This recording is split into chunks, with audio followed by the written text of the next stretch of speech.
Assalamualaikum warahmatullahi wabarakatuh. Perkenalkan, nama saya Pangi Anugrah Perdana. Saya mahasiswa PGSD atau Pendidikan Guru Sekolah Dasar semester 3 di Universitas Muhammadiyah Purworejo. Pada kesempatan kali ini kita akan bahas materi di kelas 5 di tema 4 dengan judul Sehat Itu Penting. Sebelum memulai materi, alangkah baiknya kita berdoa terlebih dahulu ya teman-teman. Ya, kita berdoa. Bismillahirrahmanirrahim.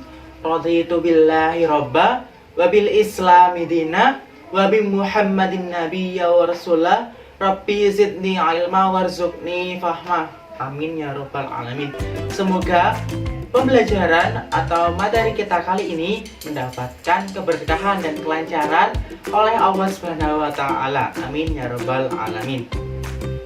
Kita akan membahas materi IPA yang berkaitan tentang sistem peredaran darah pada manusia. Nah, untuk lebih lanjutnya kita langsung ke peta konsepnya. Yang pertama kita akan membahas subtema 1. Nah, di dalam subtema 1 itu ada peredaran darahku sehat. Nah, nanti teman-teman bakal tahu nih apa fungsi dari jantung, nanti perbedaan dari peredaran darah kecil, peredaran darah besar. Selanjutnya ada juga fungsi darah itu apa. Nah, nanti ada di subtema 1. Selanjutnya yang di subtema 2 kita akan membahas gangguan kesehatan pada peredaran darah. Nah, nanti seperti hipertensi dan lain sebagainya. Selanjutnya di subtema 3 kita akan membahas cara memelihara kesehatan peredaran darah. Nah, gimana sih caranya biar jantung kita, organ peredaran darah kita itu tetap sehat. Nah, yang terakhir subtema 4 yaitu kegiatan literasi. Di dalam kegiatan literasi kita akan mengukur denyut jantung kita. Nah, bakal asik banget kan? Yuk tonton sampai habis ya.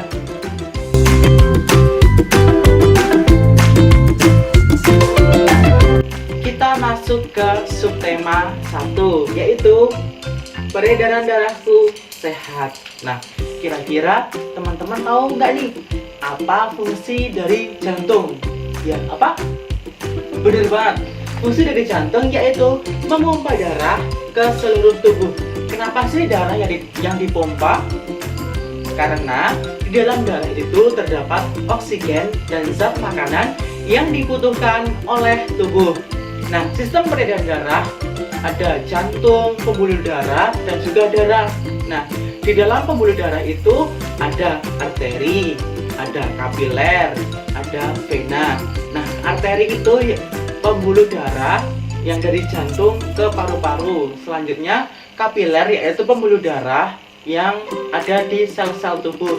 Selanjutnya vena yaitu pembuluh darah dari seluruh tubuh dan paru-paru menuju jantung. Nah, bisa dilihat ya di sini ya.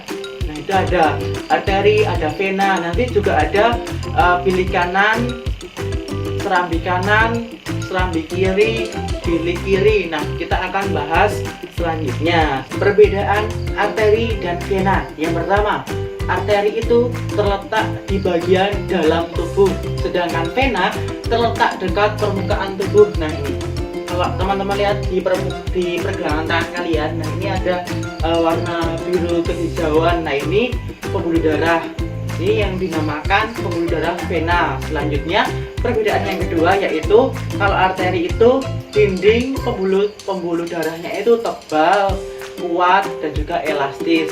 Sedangkan untuk vena dinding pembuluhnya itu tipis dan tidak elastis. Perbedaan yang ketiga yaitu kalau arteri aliran darah berasal dari jantung, kalau vena aliran darah menuju jantung. Terus perbedaan yang keempat yaitu denyut jantung terasa atau seirama dengan denyut jantung itu. Sedangkan kalau vena denyut jantungnya tidak terasa. Teman-teman tadi udah jelas ya apa itu perbedaan vena dan juga arteri.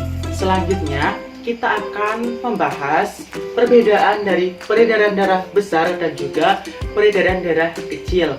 Untuk lebih jelasnya, di samping saya sudah ada mekanisme sistem peredaran darah.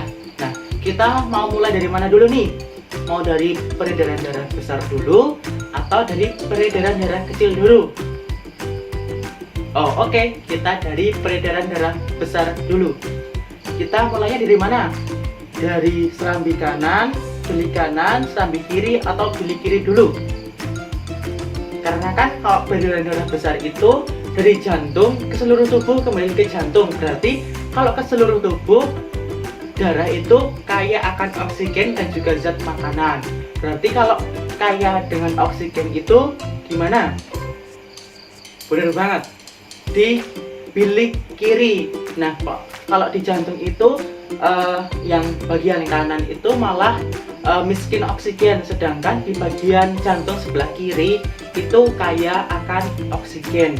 Berarti kita mulai dari bilik kiri dulu. Kita dari bilik kiri menuju aorta, kemudian seluruh tubuh kembali ke jantung melalui vena. Nah, kembali jantungnya itu serambi kanan atau bilik kanan? Bener banget, kita dari serambi kanan. Seperti orang bertamu. Nah, bertamu itu kan kita serambi dulu baru bilik. Berarti dari vena menuju serambi kanan. Udah paham kan? Yuk kita ulangi.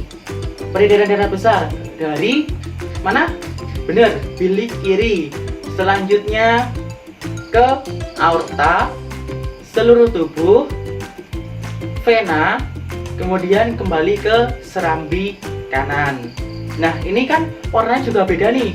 Kalau dari bilik kiri itu warnanya merah karena dia kaya akan oksigen. Sedangkan ketika kembali ke jantung melalui serambi kanan, warnanya menjadi biru karena dia miskin akan oksigen. Udah jelas kan? Ya, selanjutnya untuk peredaran darah kecil itu intinya dari jantung menuju paru-paru kembali lagi ke jantung. Mulai dari mana? Bilik kiri kan. Kita mulai dari bilik kanan. Mana bilik kanan? Belah sini. Kalau peredaran darah kecil kita mulai dari bilik kanan, kemudian menuju arteri pulmonalis. Nah, nanti di paru-paru itu ada pergantian karbon dioksida dan juga oksigen. Terus kembali ke jantung melalui vena pulmonalis, kembali ke jantung ke serambi serambi kiri, seperti itu ya. Karena kan tadi udah dijelasin ya, kalau warna biru itu miskin akan oksigen, sedangkan kalau warna merah kaya akan oksigen. Karena kaya akan oksigen maka akan kembali ke serambi kiri. Jadi untuk lebih jelasnya, peredaran darah kecil itu pertama dari bilik kanan, kemudian ke arteri pulmonalis, terus ke paru-paru, kembali ke jantung melalui vena pulmonalis. Nah, di jantung ini akan melalui serambi kiri, seperti itu. Udah jelaskan perbedaan dari peredaran darah besar dan juga peredaran darah kecil. Bisa diulangi apa? Pinter banget ya. Peredaran darah besar itu dari jantung ke seluruh tubuh kembali ke jantung, sedangkan peredaran darah kecil itu dari jantung menuju paru-paru kembali lagi ke jantung. Seperti itu. Jelaskan? Sip, mantap.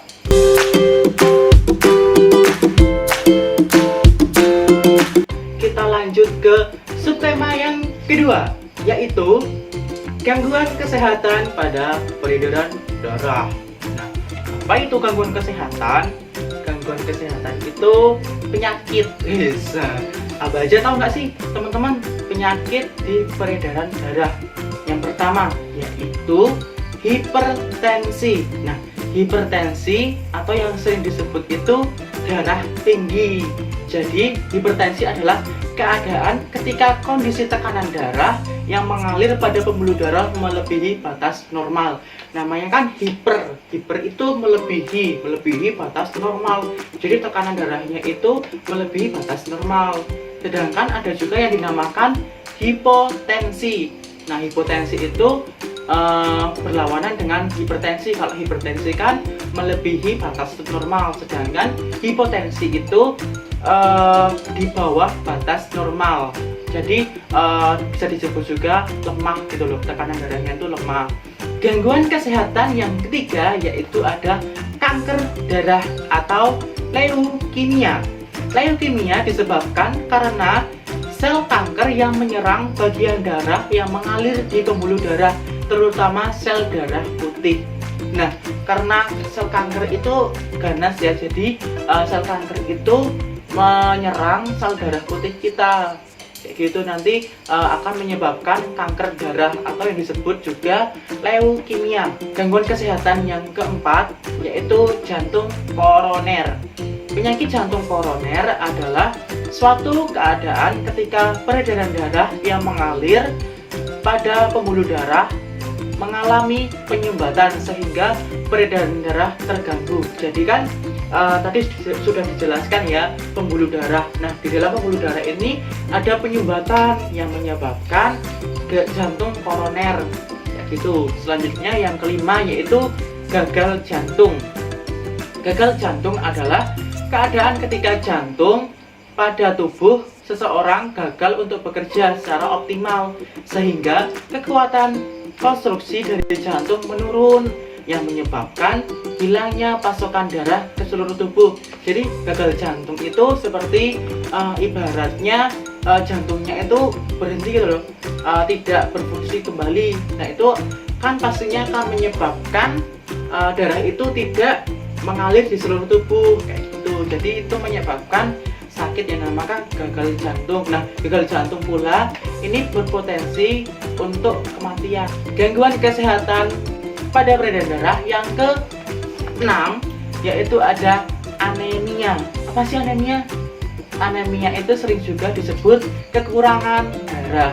Nah, sudah dijelaskan kekurangan darah. Nah, kekurangan darah sehingga darah yang mengalir di pembuluh darah mengalami defisit. Defisit itu berkurang dan menyebabkan tidak optimalnya peredaran ke bagian-bagian tubuh dan organ tubuh tertentu.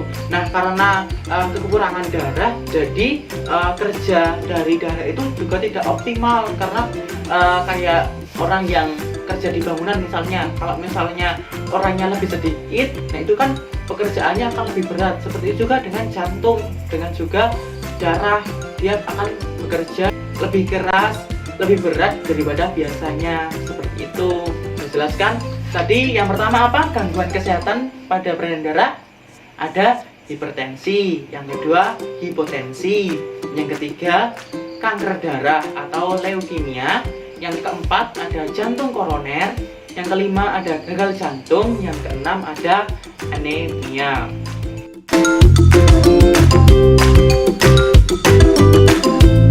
Sekarang kita masuk ke subtema 3, yaitu cara memelihara kesehatan peredaran darah. Tadi di subtema 2 kita udah tahu kan apa aja gangguan kesehatan atau penyakit-penyakit pada peredaran darah. Nah, yang di subtema 3 kita akan membahas bagaimana sih cara memelihara kesehatan peredaran darah. Yang pertama yaitu dengan apa?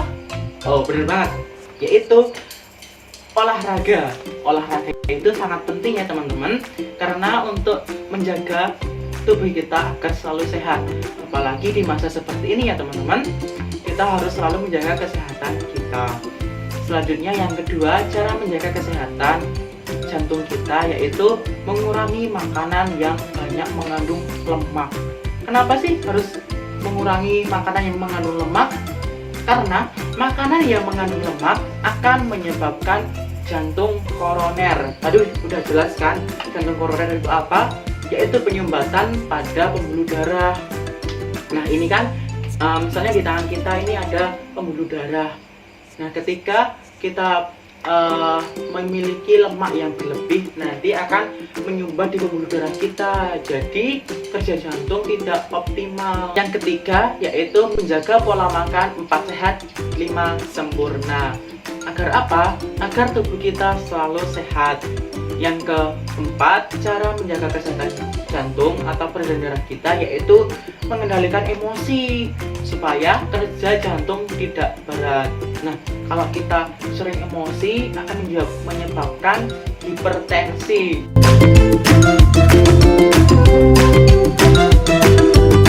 Kita masuk ke subtema 4 yaitu kegiatan literasi. Nah, di dalam kegiatan literasi ini kita akan mengukur denyut jantung dalam 1 menit. Nah, teman-teman mungkin bisa menyiapkan stopwatch dulu atau alat pengukur waktu, atur selama 1 menit. Misalnya bisa juga pakai jam dinding. Nah, nanti dilihat selama 1 menit itu ada berapa kali denyut jantung kita. Kita coba, yuk.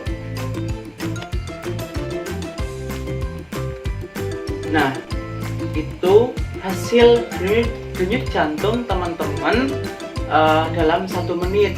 Apabila dalam 1 menit jumlah denyut jantung itu antara 70 sampai 120 kali per menit, maka denyut jantung teman-teman itu masih normal. Kalau misalnya di bawah 70 atau di atas 120, teman-teman wajib hati-hati nih, karena mungkin ada gangguan kesehatan yang teman-teman alami gitu. Selanjutnya tadi kan udah dibahas ya dari subtema 1 yaitu tentang apa ini? Peredaran darahku sehat. Selanjutnya subtema 2, gangguan kesehatan pada peredaran darah. Subtema 3, cara memelihara kesehatan darah, peredaran darah manusia. Yang keempat, subtema 4 yaitu kegiatan literasi, yaitu mengukur denyut jantung. Tadi udah jelasin kan, seperti ini ada fungsi dari jantung itu apa, perbedaan vena, arteri, perbedaan peredaran darah besar dan juga peredaran darah kecil. Organ peredaran darah tadi ada pembuluh darah dan juga darah. Selanjutnya di subtema 2, gangguan kesehatan pada peredaran darah, yaitu ada hipertensi, hipotensi, leukemia, anemia dan sebagainya. Selanjutnya di subtema 3 ada cara memelihara kesehatan peredaran darah, yaitu dengan olahraga, menjaga pola makan, jangan banyak makanan yang berlemak seperti itu. Selanjutnya di subtema 4, kegiatan literasi. Nah, kegiatan literasi ini kita mengukur denyut jantung. Apabila denyut jantung itu normal, itu jumlahnya 70 sampai 120 denyutan per menit. Apabila di bawah 70 atau di atas 20 berarti denyut jantung itu tidak normal ya teman-teman. Udah jelaskan materi di kelas 5 tema 4 tentang sehat itu penting. Kalau misalnya teman-teman belum jelas, bisa di kolom komentar. Seperti itu ya teman-teman. Sekian dari saya. Apabila saya banyak kesalahan, saya mohon maaf. Sebelum kita tutup, marilah kita berdoa. Bismillahirrahmanirrahim. Kita tutup dengan doa penutup majelis. Subhanakallahumma wa bihamdika asyhadu alla ilaha illa anta astaghfiruka wa atubu ilaik. Sekian dari saya, Panggih Anugerah Perdana. Wassalamualaikum warahmatullahi wabarakatuh. Terima kasih.